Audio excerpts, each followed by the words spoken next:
잡코리아, 알바몬 한 번쯤은 들어가 보셨을 거라고 생각합니다. 여기서 20, 30대 사람들이 직업을 선택하는 기준이 무엇인가 조사를 해봤는데 1위가 급여, 얼마나 돈을 주느냐 30%, 그리고 두 번째가 내가 할 수 있는 일이냐, 일의 전문성, 내가 그걸 잘할 수 있는 일이냐 22%, 그리고 비슷하게 얼마나 오랫동안 이곳에서 일할 수 있느냐, 일의 안정성, 그리고 이제 뭐 칼퇴근하느냐, 그러니까 워라밸을 즐길 수 있느냐, 또 즐겁게 일할 수 있을 것인가를 가장 그 직업 선택할 때 기준이라고 설문이 되었습니다. 이거는 내가 지원하는 곳이고, 그러면 회사가 가장 바람직한 회사가 어떤 회사일 것이냐, 이걸 조사해 보니까 내가 일한 만큼 보상을 해주는 곳, 내가 지금 하고 있는 일이 그런 곳인지 한번 생각해 봅시다. 내가 일한 만큼 보상이 주어지고 있느냐, 워라밸, 충분한 인간적인 삶을 살도록 해주느냐, 워라밸을 실현할 수 있느냐, 그 일을 통해 자아 실현 해줄 수 있는 곳인가.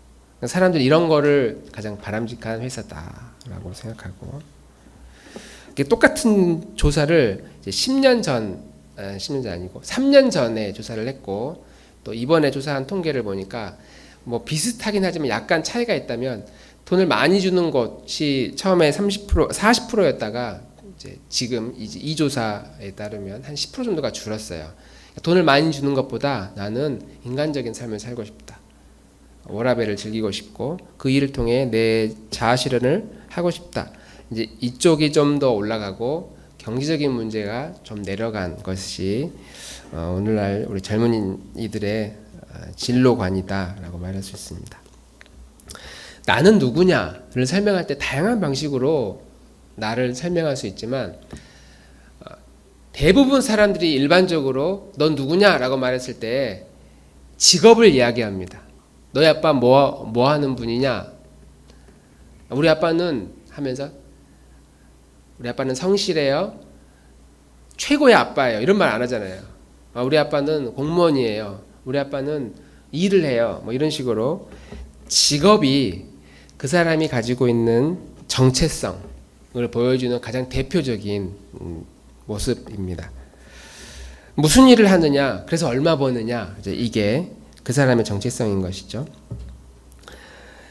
이런 정체성을 단순히 하는 일하고 경지적인 그런 수준만 따지는 것이 아니고, 얼마나 의미 있는 일을 하고 있느냐, 내가 가지고 있는 직업이 얼마나 의미 있는 일이냐, 이걸 시도하려고 하는 이제 여러 그 노력들이 있어요. 근데 이 노력을 가장 많이 하는 것이 어디냐면 교육기관이죠. 학교. 그러니까 학교에서 돈 많이 버는 법, 성공하는 법, 이런 걸 가르치지는 않아요. 인간답게 사는 법, 의미 있는 삶이 무엇인가를 일반적으로 가르칩니다. 그게 어디서 나타나냐면 대부분 학교 표를 보면 학교 표에 성공, 목표, 쟁취 이런 거 없어요. 저 고등학교 때만 해도 성실근면 봉사, 참 성실해야 된다, 근면해야 된다, 봉사해야 된다. 한쪽에는 너희는 세상의 빛이라, 너희는 세상의 소금이라, 뭐 이런 거. 여러분들의 고등학교 표가 기억나십니까 혹시? 김난 집사님은 고등학교 때 학교 표 뭐 이렇게 돈 많이 벌어 성공해라 이런 쪽이었나요? 그런 쪽은 아니었죠. 대부분 그래요. 우리가 어떤 직업을 선택하는데 그 직업, 그 진로가 뭔가 의미 있고 가치 있는 일을 해야 된다라고 아직까지 일반적인 학교 또 교육기관들은 그런 것을 이제 취지로 삼습니다. 이것을 가장 열심히 또 적극적으로 하는 좀 특별한 학교 두 개를 골라봤는데요. 학교가 정한 원칙이에요. 이런 학교가 있답니다. 첫 번째, 너희는 이런 사람이 되라. 남의 약점을 이용하지 마라. 네, 외국 학교겠죠. 비굴한 사람이 되지 마라. 약자를 깔보지 마라. 항상 상대방을 배려하라. 잘난 체 하지 마라. 공적인 일에 용기 있게 나서라. 야, 듣기만 해도 좀 마음이 좀 웅장해지지 않습니까? 저만 그런가? 야, 진짜 이런 교육을 할 수 있다면 얼마나 좋을까. 영국에 있는 이튼 칼리지라는 영국의 10대 고등학교 안에 드는 유명한 귀족 학교라고 합니다. 실제로 이게 500년 된 600년 된 학교라고 제가 들었는데 19명의 영국의 총리가 이 학교에서 배출이 됐다고 하고 1, 2차 세계대전 때 2,000명이나 이 학교 출신이 전사를 했다고 합니다. 그리고 나라에 전쟁이 났을 때 학교 학생의 70%가 참전했던 학교. 제일 중요한 과목으로 체육을 꼽아요. 그래서 하루에 축구는 무조건 한 번씩 해야 된답니다. 축구를 참여하지 않으면 벌금을 내야 된대요. 공부보다 축구는 이제 공동체 스포츠니까 함께 모여서 팀워크를 만들고 원팀임을 강조하는 그런 스포츠. 그런 학교라는 거죠. 그런데도 이 학교의 졸업생이 한 3분의 1은 캠브리지나 옥스퍼드에 다 들어간다고 합니다. 물론 이런 이야기 들으면 원래 공부 잘하는 애들이 학교 갔으니까 그런 좋은 대학 갔겠지라고 했지만 그런 학생들을 데리고 이런 의미 있는 교육들, 원팀, 공적인 일에 나서고 사회에 기여하는 인물이 되어야 된다는 이런 가르침이 얼마나 의미 있습니까? 이런 데서 학교 폭력 저지르고 그런 학생들이 이런 학교에 살아남을 수가 없죠. 우리나라는 거꾸로 가는 것 같아요. 그런 학생들도 보호해주는 이런 뉴스들을 보면요. 우리나라에도 비슷한 취지의 학교가 있습니다. 어느 학교인지 한번 맞춰보십시오. 월급이 적은 쪽을 택하라. 내가 원하는 곳이 아니라 나를 필요로 하는 곳을 택하라. 승진의 기회가 거의 없는 곳을 택하라. 모든 조건이 갖춰져 있는 곳을 피하고 처음부터 시작해야 되는 황무지를 택하라. 진짜 이런 곳을 어떻게 갑니까? 앞다투어 모여드는 곳에는 가지 마라. 아무도 가지 않는 곳으로 가라. 장래성이 전혀 없다고 생각하는 곳으로 가라. 뭐 한가운데가 아니라 가장자리 주변으로 가라. 저는 이거 보고 야 이거 진짜 학교 누가 이런 학교를 보낼까? 부모나 아내나 약혼자가 결사반대하는 곳이면 틀림없다. 의심치 말고 가라. 근데 웃기죠. 다 여자분 약혼자는 남자일 수도 있지만 부모나 보호자 아내나 약혼자가 결사반대하는 곳이면 틀림없다. 의심치 말고 가라. 왕관이 아니라 단두대가 기다리고 있는 곳으로 가라. 어느 학교인지 아시죠? 모르시는군요. 경남에 있는 거창고등학교에 직업 10계명이라는 그 설립자가 세워놓은 이제 그 진로에 대한 그런 표라고 합니다. 실제로 이 학교에도 들어가기 어려울 뿐만 아니라 들어간 학생들이 이제 이런 교육을 받는다고 그래요. 그래서 사진 하나가 있어서 찾아봤는데 사진 안 넣었네. 학교 안에 낮은 정원이라는 조그만 그 잔디밭 광장이 있어요. 작은 광장, 낮은 정원이라고 하는데 여기 졸업생이었던 정영창이라고 하시는 분이 이제 대학 교수로 갈 수 있는데도 그걸 포기하고 저 지방에 전교생이 7명인 학교로 부임을 해가지고 그곳에서 학생을 가르치다가 지금은 이제 고인이 된 그 선생님의 그 발자취를 기억해서 낮은 정원 옆에 벤치에 앉아서 낮은 자리로 가라고 하는 예수님의 말씀을 이제 묵상하고 학생들이 그걸 기념할 수 있도록 그 정원을 이제 만들었다고 합니다. 그러니까 이런 식의 학교들이 찾아보면 참 많이 있어요. 의미 있는 학교. 야 이런 학교 보내면 좋겠다. 저희 조카가 다니고 있는 뭐 세인고등학교나 국제배열학교 이런 데도 참 좋은 취지를 가지고 있는 학교라고 저는 알고 있고 또 이런 류의 영화들이 또 많이 있지 않습니까? 진정한 교육관이 무엇이냐 이런 거. 죽은 시인의 사회. 혹시 이거 안 보신 분 있을 것 같은데 왠지 세대 차이 때문에 김희연 지사님 보셨어요? 죽은 시인의 사회. 본 적은 있는 것 같아요. 안 보신 분? 그러시군요. 네, 이거 오래된 영화니까 뭐 이해합니다. 네,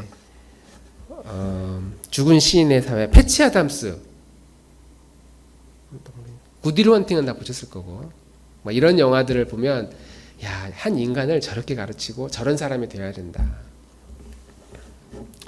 근데 이제 저는 이런 이야기들을 들어보면서 실제로 이걸 실천하기 위해서 애쓰고 노력하는 교사와 학생이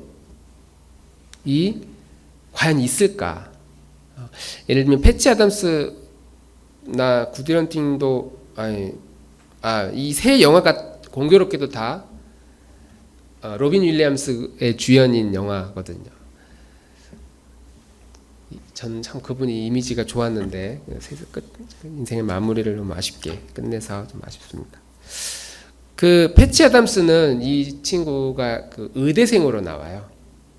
의사예요. 근데 학생은 가르칠 수가 없는, 그 의술을 할 수 없는 그 신분인데, 학생으로서 너무 포부가 너무 뜨거워서 교수들이 가르치는 저런 환자들을 기계적으로 대하는 태도를 견딜 수가 없어서 이제 대학 때부터 봉사활동을 하고 환자들을 가르치는데, 이런 소아과를 갔다. 그럼 온몸에 삐에르 모양 옷을 다 입고 다니면서 아이들을 웃겨주고 즐겁게 해주면서 치료를 하러 다녀요. 이제 그런 식으로. 의사도 아니면서 막 의사 행세하고. 그래서 결국 학교에서 의대생으로서 이제 퇴학을 당하게 되고, 그러면서 저 시골에 가서 아주 이상한 병원을 치유하는 뭐 그런 식으로 해서 이제 한 영화가 이 패치 아담스인데, 굉장히 취지가 야 진짜 의사들이 의자에 앉아가지고 3분 진료받고 얼마씩 받는 그런 의사가 아니라 이렇게 인간적인 의사가 있다면 얼마나 좋을까.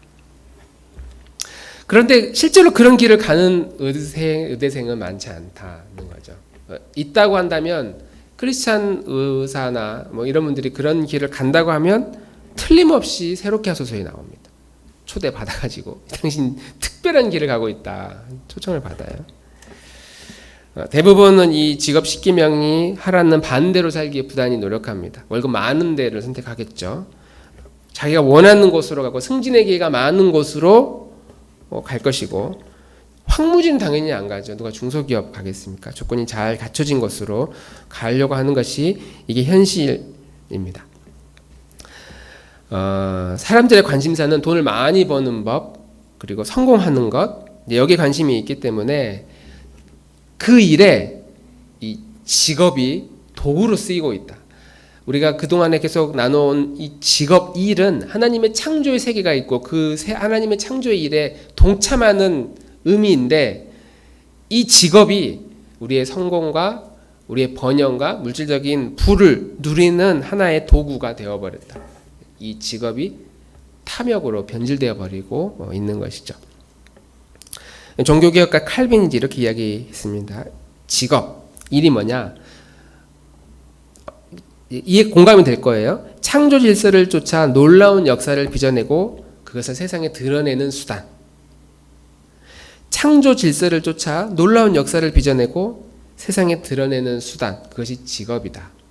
내가 음악가로서, 내가 건축가로서, 아니면 내가 학자로서 학문을 통해서 하나님의 창조 질서를 이렇게 드러내는 것, 사람들에게 세상에 드러내는 그런 하나의 도구이다. 루터는 이렇게 또 이야기했답니다. 종교개혁가 루터는 이웃의 기본적인 필요를 채우면서, 이웃사랑이 나오죠. 하나님의 섭리를 나타내는 통로, 하나님 사랑이 나오죠. 하나님을 사랑하고 이웃 사랑하는 것이 이 직업의 궁극적인 취지고 목적이다. 이게 우리가 어떤 일을 하는 직업의 목적인데, 이거 다 사라지고 성공하는 하나의 도구로서 수단이 되어버렸고, 우리가 어른들이 아이들을 교육할 때도 특히 부모가 자녀를 교육할 때 다 이런 식으로 가르칩니다. 학교 선생님은 학교의 교육 취지대로 가르치려고 하는 시도들을 띄엄띄엄 하고 있지만, 부모들은 더 그렇지 않은 것 같아요. 너 이웃을 돕는 사람이 되어야 해, 친구를 도와야 해, 이런 가르침보다 그런 친구 사귀지 마, 이렇게 가르치죠. 부모는. 이 책에서는 이제 그렇게 이야기해요. 팀 켈러 목사님은 이 일에 대해서 이렇게 정의합니다. 선물로 받은 은사를 관리하는 행복한 직업. 선물로 받은 은사를 관리하는 행복한 직업. 그럼 따라해 봅시다. 선물로 받은 은사를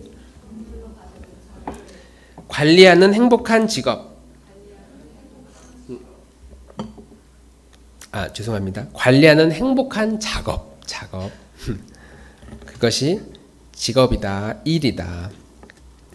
뭐 그러겠죠. 내가 학문의 은사가 있다. 그러면 열심히 공부를 하면 쭉쭉쭉 올라갈 수 있겠죠. 은사가 있으니까. 뭐 법대 의대를 갈 수 있을 것이고, 남들보다 특출난 암기 능력을 가지고 있다면 그 극소수만 갈 수 있다고 하는 거기도 갈 겁니다. 왜냐하면 그런 은사가 있기 때문에. 목소리의 은사가 있다면 당연히 가수나 이런 노래로 이런 재능으로 관련된 그런 일들을 할 수 있을 것이고, 그것이 일과 노동의 정의인데, 지금은 그것이 하나님이 주신, 누군가가 나에게 주신 재능이나 은사라고 그런 일들이 이제 탐욕의 수단으로 변질되어 버렸다. 그리고 그걸 가장 대표적으로 보여준 사건이 오늘 읽은 본문의 바벨탑 사건이라고 말할 수 있습니다. 창세기 1장, 2장 하나님의 창조의 질서가 나오고 4장부터는 이제 하나님이 주신 이 은사를 가지고 어떤 기술들을 만들어내는 사람들이 나와요. 음악을 잘 다루는 사람, 철 기계를 잘 다루는 사람, 기술을 만드는 사람, 뭐 농업을 하는 사람, 목축을 하는 사람, 각자의 직업대로 그 분야에 뭔가 전문가들이 나타나기 시작합니다.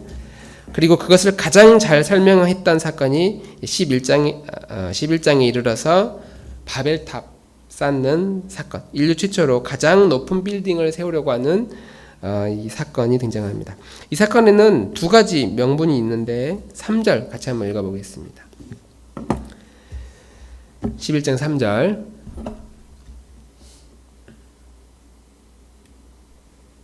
네, 시작. 그들은 서로 말하였다. 자, 벽돌을 빚어서 단단히 구워내자. 사람들은 돌 대신에 벽돌을 쓰고 흙 대신에 역청을 썼다. 그전에는 기존에 돌이 있고 이 돌을 깎아내가지고 건축물을 만들었는데, 그러다 보니까 힘도 많이 들고 기술도 필요하고 시간도 오래 걸리고, 그래서 사람들이 그리고 원하는 모양을 만들어내기가 어려웠는데, 이제 점점 기술이 발전해서 이 벽돌을 구워내는 방식을 찾아냅니다. 그리고 그런 과학기술이 지금까지 계속 발전해서 상상할 수 없는 높은 빌딩들이 만들어지고 있는 거죠. 하나님이 바벨탑 쌓는 지혜를 뚝 주신 게 아니라 인간이 계속 그걸 가지고 연구를 한 거예요. 하나님이 주신 지혜로. 신기하게 벽돌을, 지금도 이건 쓰잖아요. 이 벽돌을 쓰잖아요. 여기도 다 그런 기술들이 이제 들어가 있는 거죠. 이렇게 과학기술이 발전해서 아름다운 집을 짓고 또 건물을 세우고 하는 것은 발전하는 것이니까 참 좋은 것이지만, 바벨탑은 이제 이 프로젝트 안에 숨겨져 있는 그 시도가, 심각한 그 의도가 숨겨져 있었다. 그게 뭐냐면 4절에 이제 나오죠. 4절 읽겠습니다. 시작. 그들은 또 말하였다. 자, 도시를 세우고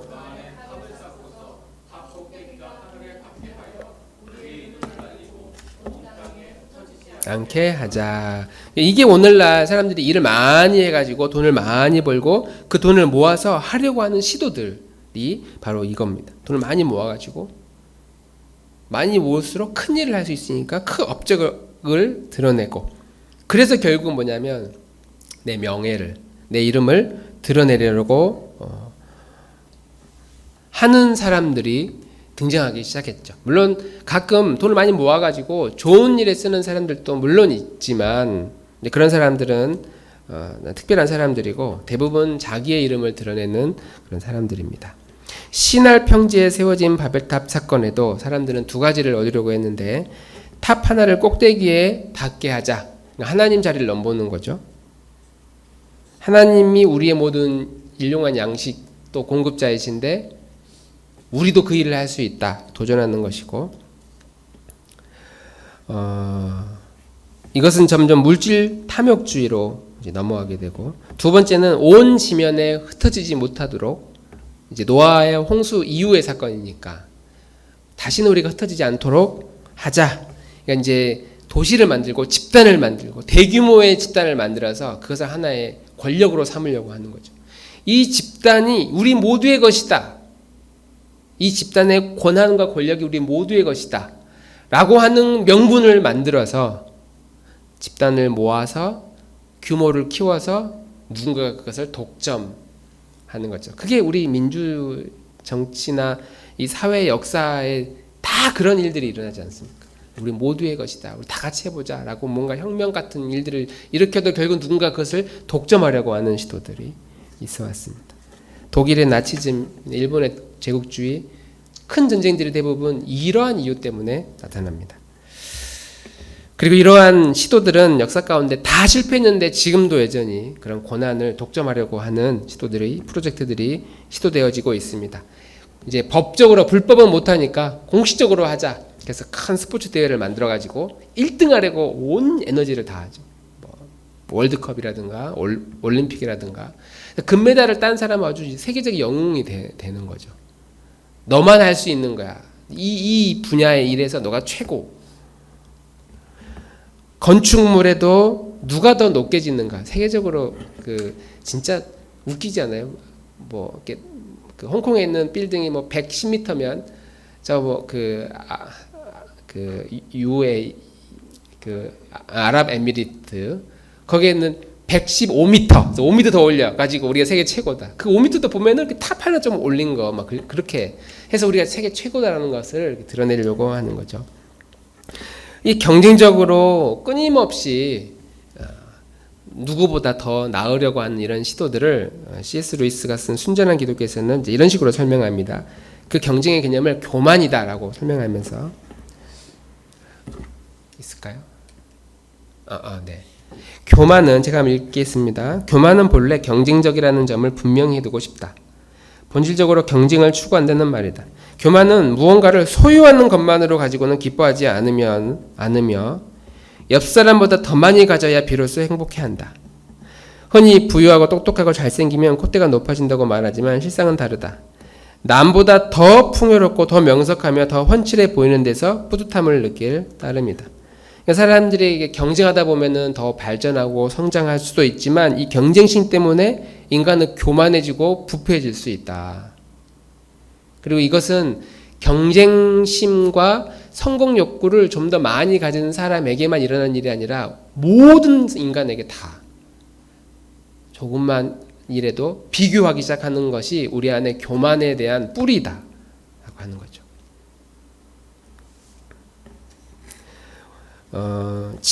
취업을 하거나 아니면 우리가 얻으려고 하는 어떤 일들이 이루어졌을 때 그때는 기쁘잖아요.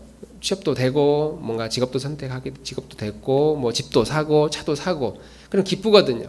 그런데 이러한 기쁨이 오래 가지 않는 이유는 다 그런 걸 누리고 있는 것이 눈에 보이는 순간 저 사람은 나보다 더 나은 직업을 가지고 있구나라고 느끼는 순간 이런 마음의 만족감은 사라지게 되는 거죠. 비교하기 시작하는 순간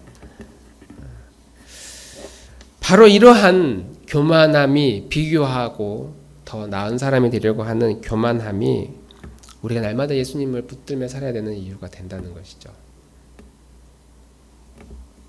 우리 안에 꿈틀대는 이 경쟁의 DNA, 나보다 더 나은 사람들이 있을 때 견디지 못하는 우리 안의 모습들, 나는 그러한 모습이 없어라고 말하는 그런 교만함, 내가 좀 더 겸손하다고 하는 나는 그리스도인으로서 난 좀 더 나은 사람이야, 저 사람보다는 내가 좀 더 착하지 라고 하는 세상의 성공과 비교하지만 선함에 대해서도 비교하는 수많은 그리스도인들의 모습이 바로 이러한 교만의 뿌리다라고 말할 수 있죠. 성경은 이런 이기심과 어떤 집단의 권력 가운데서 당신은 하나님의 특별한 부르심을 받았다.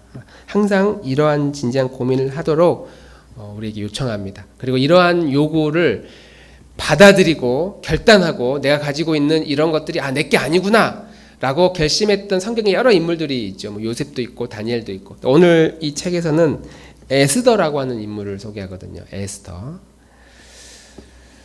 유대 사회가 멸망하고 이스라엘 백성들이 소수민족이 돼서 뿔뿔이 흩어졌을 때 이 에스더는 특별하게도 왕의 왕으로서 그 나라의 왕궁으로 들어갑니다. 그리고 하만이라고 하는 유대인과 적대적인 한 관리가 유대인들을 싹 몰살시키는 이제 법령을 모략을 만들어 가지고 이제 음모를 꾸미게 될 때 그 전까지는 에스더는 진짜 이 사람 그리스도인 맞나? 유대인 맞나? 라고 할 정도로 아무런 흔적도 없던 사람이에요. 왕궁에서 내가 유대인이다 라는 것도 티도 안 냈고 그냥 출신이 어딘지는 뭐 정확하게 알지 못하지만 그때 당시에 뒷조사를 안 했나 보죠.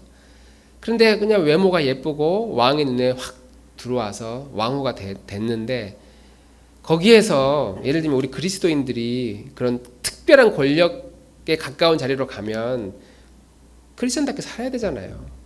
전도도 하고 믿음으로 살고 다니엘처럼. 다니엘은 왕궁에 들어가자마자 나는 사시는 하나님 외에는 누구에게도 절할 수 없다. 바로 그냥 선포하고 시작하잖아요. 근데 에스더는 절대 그런 게 안 나와요. 그런 모습이 아예 드러나지를 않습니다. 그러니까 에스더가 가지고 있었던 그런 사회적 지위 이런 것들에 대해서 전혀 의무감, 책임감을 가지고 있지 않았던 사람이에요. 그래서 그런 사람이었다가 에스더 4장 14절 말씀 한번 읽어보겠습니다. 14절 시작. 이런 때에 왕후께서 입을 다물고 계시면 유대 사람들은 다른 곳에서라도 도움을 얻어서 마침내는 구원을 받고 살아날 것이지만 왕후와 왕후의 집안은 멸망할 것입니다. 왕후께서 이처럼 왕후의 자리에 오르신 것이 바로 이러한 일 때문인지 누가 압니까? 당신이 그렇게 권력자에 가까운 측근으로 살아가는 사람으로서 하나님의 관점에서 선이라고 하는 유대인들을 살려야 된다고 하는 악과 대항하려고 하는 이 일에 누가 할 수 있느냐? 당신이 적임자다. 당신이 가지고 있는 고난과 권력을 적극적으로 사용하라는 거죠. 근데 이 말을 그냥 길 가던 노숙자에게만 한 말이 아니잖아요. 권력을 가지고 있고 힘이 있는 사람에게 지금 요구하는 거잖아요. 내가 왕후의 자리에 있는 것이 이때를 위함이 아닌지 누가 알겠느냐. 그러니까 하나님은 이런 사회적 영향력이 있는 사람들에게 그 영향력을 땅에 묻어놓지 말고 적극적으로 하나님 나라에 사로잡혀 쓰임받는 사람이 되어야 된다, 이런 메시지를 주고 있는 것이죠. 물론 이 사회 가운데도 우리 그리스도인들 가운데 사회 영향력을 가지고 있는 사람들이 많이 있고 특히 그 중에 그리스도인들이 상당히 많이 있죠. 그리고 그들이 가끔 어떤 선한 일을 했다고 하는 그런 기사들도 종종 나타납니다. 크리스찬으로서 말도 안 되는 어떤 법률들이 통과되려고 할 때 크리스찬으로서 그것을 이제 막고 법의 고난을 가지고 약자들을 더 보호하려고 애쓰고 이제 그런 일들을 충분히 할 수 있죠. 그러니까 저도 크리스찬들이 기업가로서 좋은 일 많이 하는, 기부도 많이 하는구나. 그리고 정치인으로서 좋은 영향력을 끼치려고 하는 분들이 있구나라고 하는 데에는 동의하지만 마음에 계속 상처가 되는 건, 그리고 기독교가 욕을 먹는 건 그렇게 해서 사회에 기여하는 것보다 더 많은 혜택을, 더 많은 이득을 크리스찬으로서 뒤에서 누리고 있다는 것을 볼 때마다 진정한 크리스찬의 모습으로 살아가는 건 이렇게 어려운 일인가? 내가 10억을 사회 기부를 했어요. 그런데 쥐어짜가지고 매월 100억을 벌어. 그럼 이게 뭡니까? 기부하는 것은 좋은 일이지만 불법과 여러 가지 비윤리적인 문제를 가지고 쥐어짜가지고 더 많은 소득을 취하려고 하는 게 우리나라의 기업가들의 모습이고 정치인들도 마찬가지고 그런 부분들이 정말 아쉽지만 모르드게가 에스더에게 한 이 메시지, 야 너가 왕위에 오르게 된 것이 바로 이 때문인지 누가 아느냐. 너가 열심히 노력해가지고 너 그 자리에 간 게 아니다. 이 사실을 꼭 기억해라. 너가 열심히 외모를 가꾸고 노력해서 그런 미모를 얻은 게 아니라 너 스스로 개척해서 이룬 것이 아니고 그건 다 하나님이 주신 것이다. 너에게 주신 것이다. 너게 아니다 원래.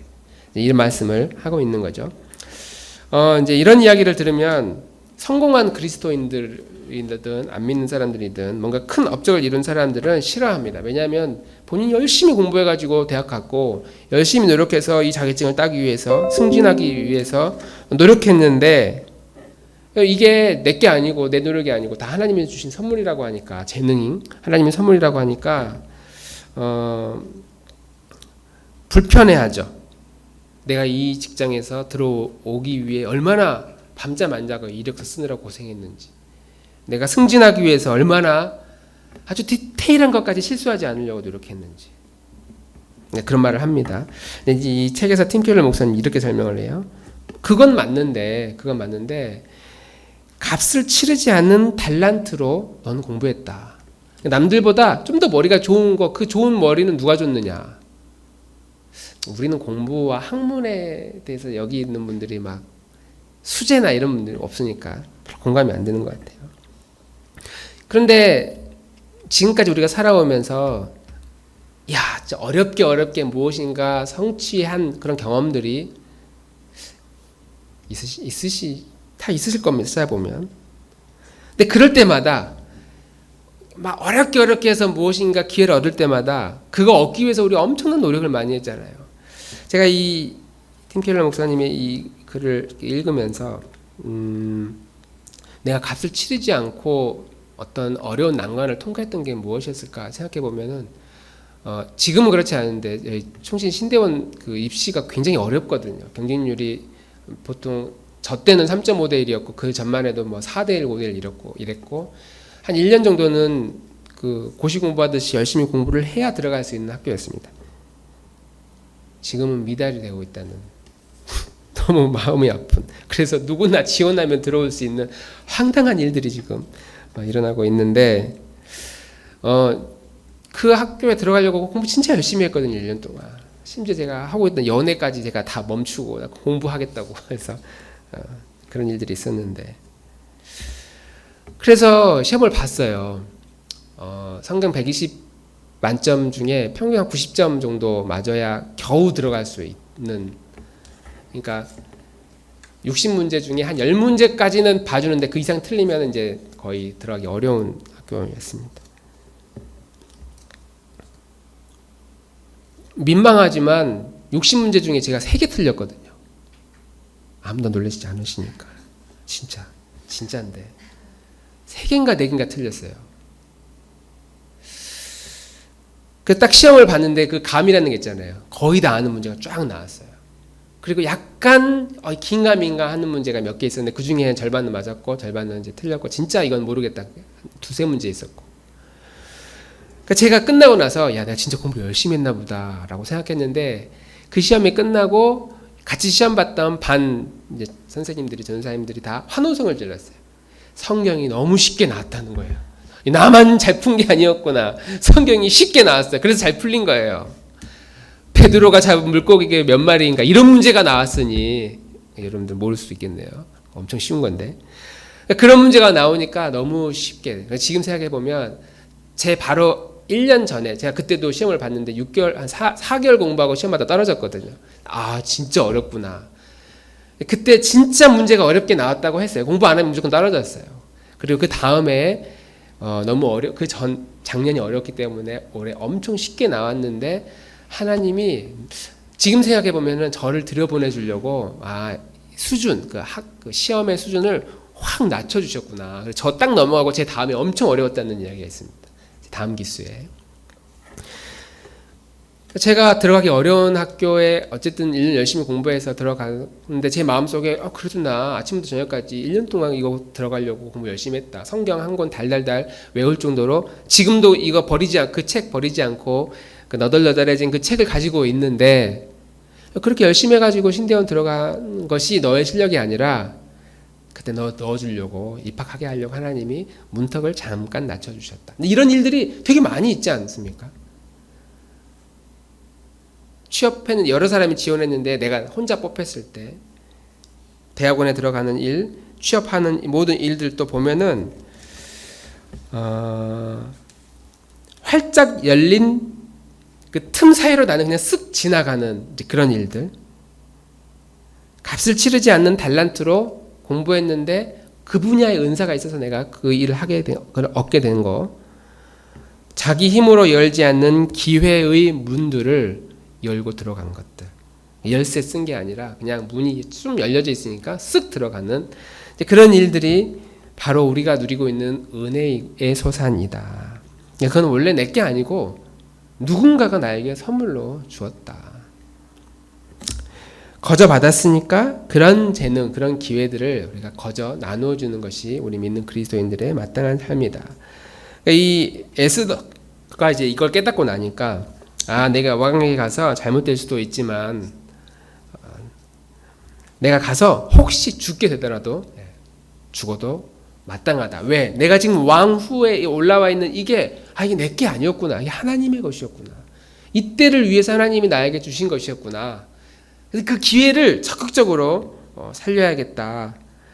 그런 마음으로 이제 왕에게 나아가게 되었고 결국 모든 백성들을 구원하게 되는 은총을 얻게 되었다는 이야기입니다. 자기가 가지고 있는 이 고난을 적극적으로 활용해서 혹은 희생해서 헌신해서 누군가를 섬기는 이 이야기를 들으면 우리는 이런 이야기의 가장 중심이 되는 분이 누구라는 사실을 너무 잘 알고 있습니다. 하늘의 보좌의 왕으로서 있다가 그 고난을 적극적으로 살려서 내가 왕이기 때문에 인간의 모습으로 직접 내려가야 되겠다. 인간들을 위로하고 사람들을 다시 구원의 자리로 구원을 얻을 수 있는 기회를 얻기 위해 내가 내려가야 되겠다. 아버지와 동등한 자리였지만 그것을 당연한 것으로 여기지 않고 자신을 비워 사람과 같이 되고 친히 인간의 저주를 담당하신 분. 그분이 우리가 믿고 붙들고 있는 예수님이시죠.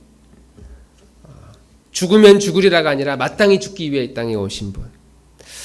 그런 예수님의 그 고난을 내려놓은 것처럼 우리가 가지고 있는 고난, 대단한 고난이 아니어도 부모로서의 고난, 구원받은 성도로서의 가지고 있는 누릴 수 있는 고난, 크리스찬으로서 그래 내가 좀 더 억울해지고 내가 좀 더 희생하자, 그렇게 내려놓을 수 있는 그런 태도가 우리에게 필요하다라고 말씀하고 있는 겁니다.